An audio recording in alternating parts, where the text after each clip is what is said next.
What if I told you the most terrifying part of Daniel's story wasn't the lions? We all know the famous tale, a faithful man thrown into a den of hungry beasts. But the real horror, the truly chilling part, was the calculated, cold-blooded political conspiracy designed by his closest colleagues to utterly destroy him. Yeah, this wasn't just some random act by a cruel king. It was a trap, meticulously planned.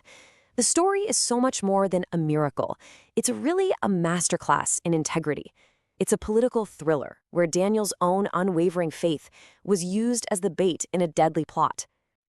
You see, to really understand the den, you first have to understand the desk.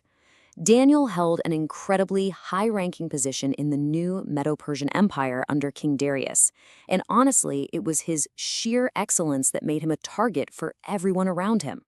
Now, let's just pause and think about the context here. Daniel was a captive from Judah, essentially an immigrant, and he was on the verge of becoming the prime minister of the most powerful empire in the world. You can just imagine the intense, burning jealousy that sparked among the other officials. So, what did his enemies do? They went digging for dirt. They tried to find anything, any charge against him in how he ran his government affairs, and they came up completely empty. They couldn't find a single flaw in his character or in his work. So, since they couldn't attack his professional life, they were forced to change their tactics entirely. And this is where it gets really sinister. Unable to find any fault in his work, the officials pivoted. They decided to attack the one thing they knew was absolutely non-negotiable for him, his faith. And from this, they hatched a truly wicked plan. Their approach was so methodical, it's chilling. First, they confirmed his professional integrity was untouchable. Second, they identified his spiritual devotion as the only possible leverage point. Third, they played directly on the king's ego. And fourth, they crafted a law specifically designed to entrap one man, Daniel. So they convinced King Darius to sign this unbreakable decree, and here's what it said. For the next 30 days, anyone who prayed to any god or human other than the king would be thrown into the lion's den. The king, completely unaware of their real motive, signed it, and just like that, the trap was officially set. All right, so this sets the stage for the most pivotal moment in the whole story. The decree is published, the law is in effect, and Daniel, he learns all about it.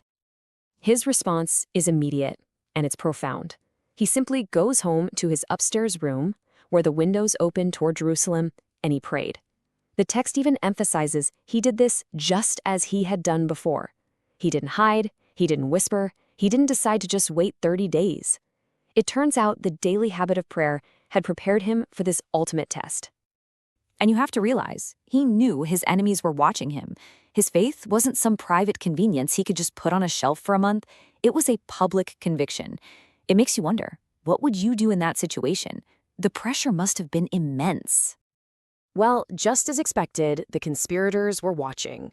The second they saw Daniel praying, they rushed to the king and demanded that the law be enforced right then and there. The contrast here is just stark. The king was horrified. He instantly realized he'd been played. The scripture says he was greatly distressed and spent the whole rest of the day trying to find some loophole to save Daniel. But his accusers? They were cold and relentless. They just held him to his own unbreakable law. The king was trapped. Before the sentence was carried out, the king says this to Daniel, and it's a pretty remarkable statement. Even this pagan king recognized the reality and the power of Daniel's consistent, continual faith. He saw something real in Daniel's devotion, and he was actually hoping for a miracle. So the king spends this miserable, sleepless night, fasting and just tormented by his decision.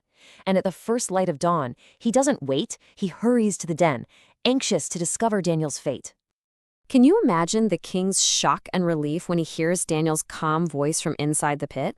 And listen to who Daniel gives the credit to. He doesn't say, "I was brave," or "the lions weren't hungry." He immediately points straight to God's intervention.